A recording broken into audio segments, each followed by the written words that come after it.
Coming up, it could just be the automotive equivalent of blondes versus brunettes, or chocolate versus strawberry. Yes.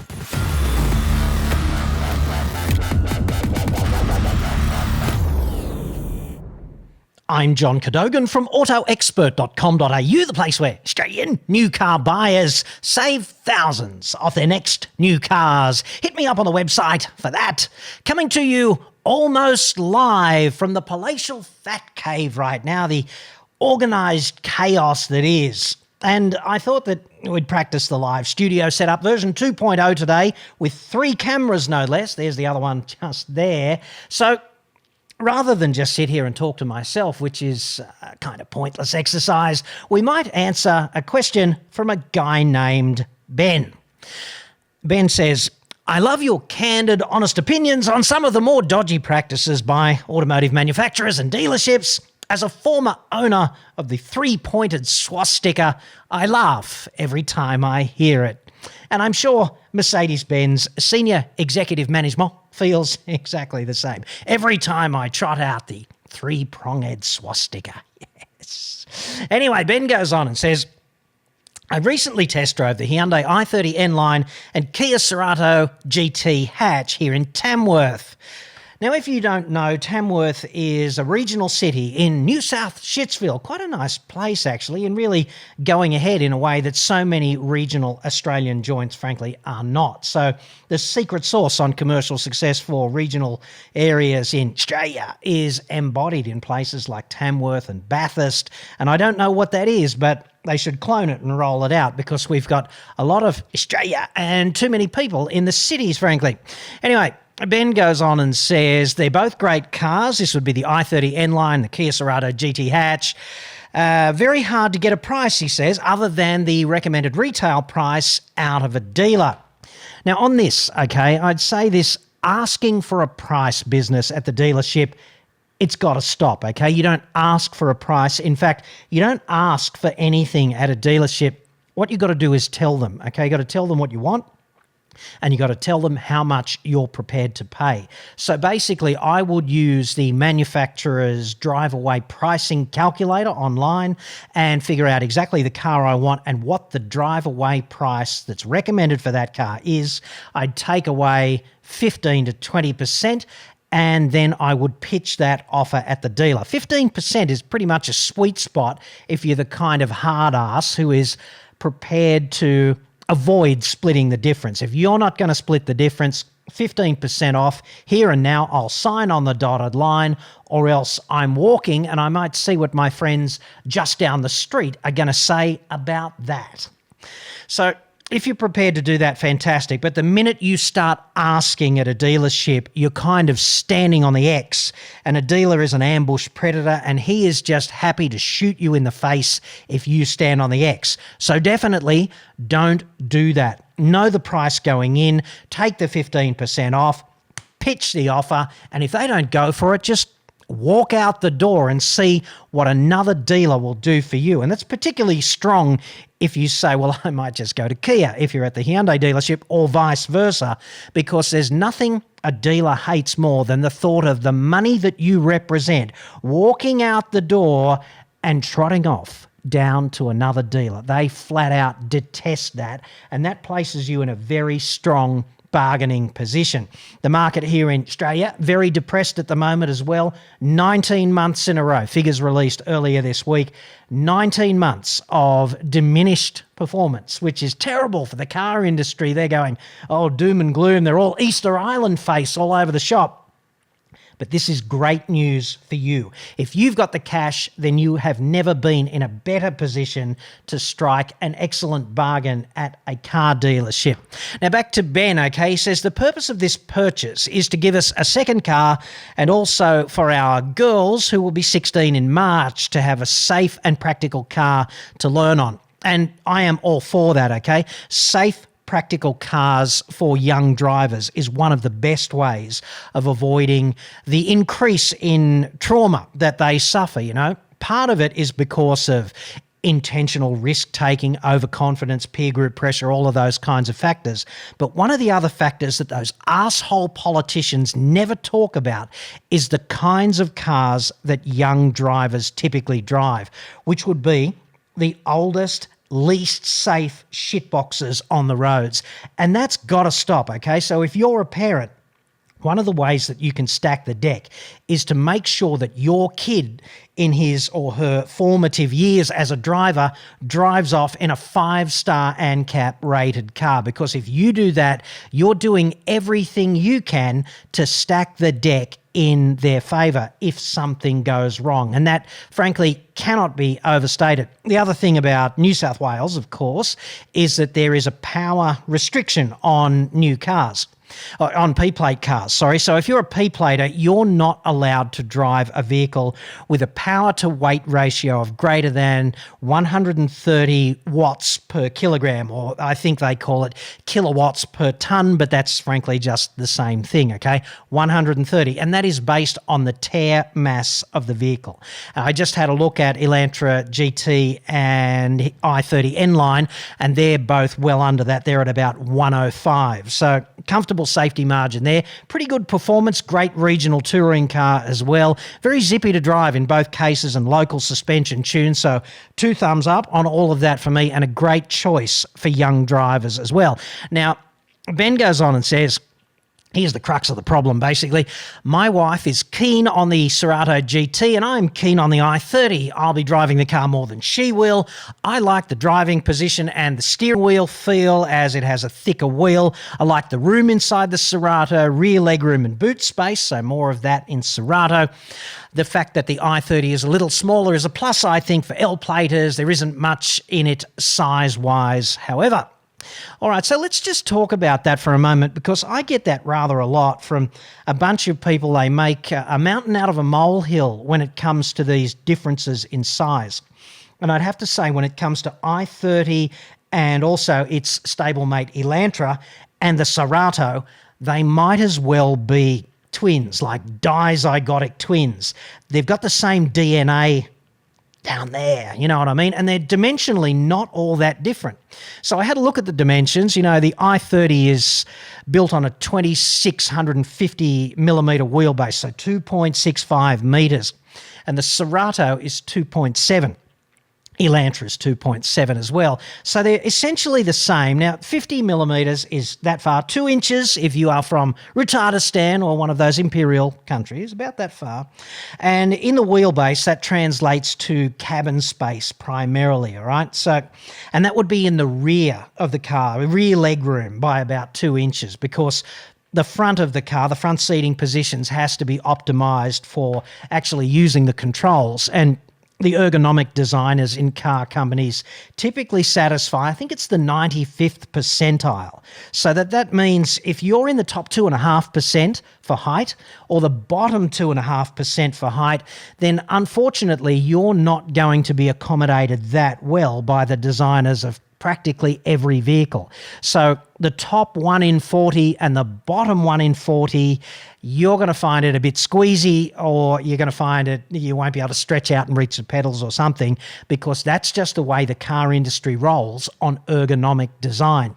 But when it comes to these cars and specifically making, you know, different decisions based on their dimensions, I'd suggest there's bugger all in it. There's a little bit more rear leg room, as Ben says, but you know, when you look at Cerato, Cerato is available as a sedan and also a hatch. But when you compare Cerato to Elantra, you know, it's 4.64 metres of overall length for Cerato. And when you look at Elantra, it's 4.62. So, you know, if you landed here from Alpha Centauri tomorrow, you would not be able to tell them apart. And when you look at the hatch variants, you know, the hatch is 4.345 metres for the i30, so 4.345. And for the Cerato as a hatch, it's 4.510. So what's that? That's about 165 millimetres. And if you take away the 50 in the wheelbase, you're down to 115 millimetres, which is about that far. It's 4.5 inches in the old money, hatch versus hatch. Obviously, the sedan is a little bit longer if you want a sedan, but then you're not comparing apples and apples, okay? So 115 millimetres, 4.5 inches. It's not worth anything unless there's a critical component that you can get in the back of one vehicle and not the other one. You know, if you've got the favourite set of golf clubs or, you know, a bike that you want to pull the front wheel off and just jam it in the back, and maybe it fits in one vehicle and it doesn't fit in the other one because of that 4.5 critical inches, that's a salient differentiator in that case. But if you're just weighing it up and going, well, that one's a bit bigger and that one's not, then I'd suggest that this is not the way to choose between these vehicles. Anyway, Ben goes on and he says, I was concerned about the probability of Hyundai extending their 7-year warranty beyond this year, as I may not purchase until early 2020. Are there any rumblings in the industry about whether Hyundai will continue this? Well, I haven't heard anything from Hyundai about whether the 7-year warranty will be extended or not. And part of that is because if they let the cat out of the bag and they say, well, we're going to let that happen continuously from the 1st of January, it'll just be 7 years from now on, then that's going to de-incentivise a purchaser right now. So in a sense, Ben is a bit of a lab rat for this, and he's being nudged towards the Hyundai because of the time sensitivity, or the notional time sensitivity of the 7-year warranty. So that's a factor. I don't know if they're going to continue it or not. Ben says, I don't expect a straight story from the dealer as they want to sell the car now. Yeah, dealers want to sell you a car in stock right now, today. You know, sign here, pay a deposit. They don't care what it is, whether it's right for you. Just they want to take your money and stitch you up, okay? But I'd suggest car makers are only one step removed from that, and this 7-year warranty offer from Hyundai is something that they want to capitalise on right now. So if it does extend beyond the 1st of January, then you'll find out on like the 1st of January or in between Christmas and New Year or something. They're not going to let the cat out of the bag now. What I would say about that, however, is that it is a little bit irrelevant to many buyers anyway, because Australian consumer law, you got warranty here, right? Warranty's there. Australian consumer law is kind of up here above warranty, and warranty cannot sort of negotiate away or contractually get rid of terms and conditions that are legislated in consumer law. They're up here. In principle, we've got the acceptable quality guarantee, which says, you know, the cars have to be reasonably durable and they have to be reliable and they have to do all the things that it claims in the manual and blah, blah, blah. So the acceptable quality guarantee exists regardless of the warranty duration. So the warranty, more and more as the ACCC gets its balls further towards dropping, you know, every week we see another example of testicular descent by the ACCC and that growth of teeth. And, you know, within 6 months or 12 months, who knows, they might be fully functional down there and in the mouth as well. They might be biting bad behaviour in the car industry, you know, as they are supposed to do. So that'd be lovely. But the legislation already protects you better than the warranty, all right?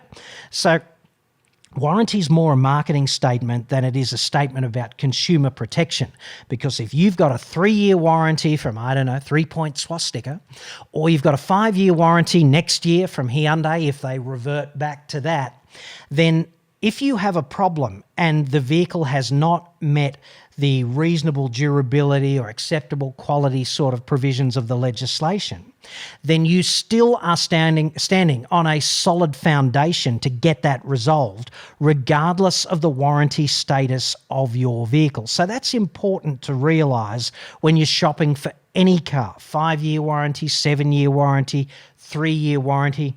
Consumer law is still up here. And if the ACCC actually does grow a pair and start prosecuting bad behaviour, then that's really good for us.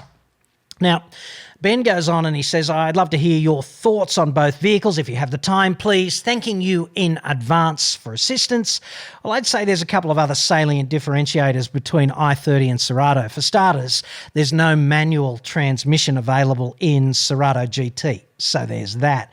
If you'd like to train your children up on driving a manual, which is a good skill to have, even though the manual transmission is certainly on the way out, hey, there's 12 million vehicles on Australian roads and a proportion of those are manuals. And if the chips are ever down for you in regional wherever and you suddenly have to drive a manual car and you've never been in one before, then I'd suggest that's bad. It's a good skill to have. And certainly if you want to drive anything in the commercial or light commercial domains, then manual's a good skill to have. So there's that. There's also no sedan version of the i30, but you can buy an Elantra. I'd also be thinking in terms of the proximity to different dealerships, and I'd ask around because Hyundai and Kia are completely separate operations in Australia. They regard each other as competitors, even though upstream the vehicles share, the same DNA. So I'd ask around, particularly in a regional place where it might be, I don't know, maybe it's an hour to the closest Hyundai or Kia dealer outside Tamworth. So I'd ask around with people your colleagues, your friends, whatever, and I'd ask them what sort of deal they've got out of the Hyundai dealer locally and the Kia dealer locally and see, and I don't just mean monetarily, I mean if there's a problem, which one is fixing those problems better? Because even though Hyundai and Kia are, in my view and my experience, based on the feedback I get from you guys, when there's a problem, they jump on it, both of them, and there's frankly not that many problems with their vehicles. They're both big sellers at the moment as well. Hyundai, I think for last month was number 2, and Kia is somewhere in the middle of the top 5. So, they're selling serious volumes of cars. That means the dealers are profitable. They're shifting a lot of metal. That means they can invest in technical training and things of that nature. They can maintain a reasonable inventory of spare parts on the shelf, at least at the warehouse at head office. So that's good as well. You're unlikely to be waiting months and months and months for spare parts, which frankly is not the case with any of these brands that are struggling at the moment, like Citroën or Peugeot or one of those brands that just doesn't sell very much volume. There's not going to be much investment by the dealer in technical training and not very much investment in terms of local spare parts inventory. And that can see you waiting months and months and months for spare parts from, I don't know, somewhere in Europe, which is a disadvantage, I'd suggest, particularly in regional New South Wales. So find out which one of those dealers is doing a better job, because even though at head office they're both committed to doing a great job, I'd suggest that individual dealers vary widely in their capacity to provide reasonable support, right? So do your investigation based on that and then walk into the dealer of choice and say, I'll give you this right now. And if they go, no, mate, not prepared to do that, you might have to go back and have a look at whether or not your offer is reasonable. You could also go to the other dealership and present a similar offer, because let's face it, those vehicles will be apples for apples, very similarly priced. Hit the other dealer up, the competitor, with the same offer, and then see if they bend. Now, what you got to watch out for here is you make an offer and they're likely to say no up front, and then the ball is back in your court, and what the dealer is expecting you to do is bend over and just cop it and negotiate, split the difference. You might say 25, or in the case of that car, you might say 32 is, my wife will cut off my wedding vegetables if I go 1 cent over 32, and nobody wants that, okay? It's always good if your wife's not there, if you're going to play that particular card. It's an excellent one to play because she owns the limit. She's not available, and you both want the same thing. He wants to sell you the car. You want to buy it, but there's a third party holding your limit. Your wife, your boyfriend, your mother, your father, whatever, king for it, doesn't matter. Someone else is holding the limit. But they're expecting you to negotiate up and start splitting the difference. And instead, what I'd strongly suggest you do is just go, well, I'm sorry, that's my final offer. Here's my telephone number. Should you reconsider, I'm going to go down the road to, I don't know, Hyundai or Kia, whichever the alternative is, and see what sort of deal they can give me. Until I sign on the dotted line for an alternative car, I'm still interested in this one. Give me a call if you change your mind. This is the strongest possible card that you can play if you want to be a heavy-duty negotiator in this situation. Then just politely shake hands, thank them for their time, walk out the door, and you've been a proper, polite, negotiating bastard. Yes. Whereas when it comes to you actually making some sort of objective decision between Cerato GT or i30 N-Line, I really don't think there is one. You know, the objective differences are like this small, and personal preference, you know, subjective factors is going to be the main player here, as long as you can get the dealer across the line on the price. So realistically, I'd just be figuring out which one I like the most. I'd go to that dealer, I'd pitch that low price, and I'd see if they buy it or not. And then if they don't, I'd just whip over there and hit them with plan B. I'd like to thank you for tolerating my quasi-live stream. I'm just playing with the bits and trying to get it all working. I hope you've enjoyed this. This is a way for me to answer more questions from you and pump out more content more quickly, which hopefully is what we both want here. Thank you very much for watching.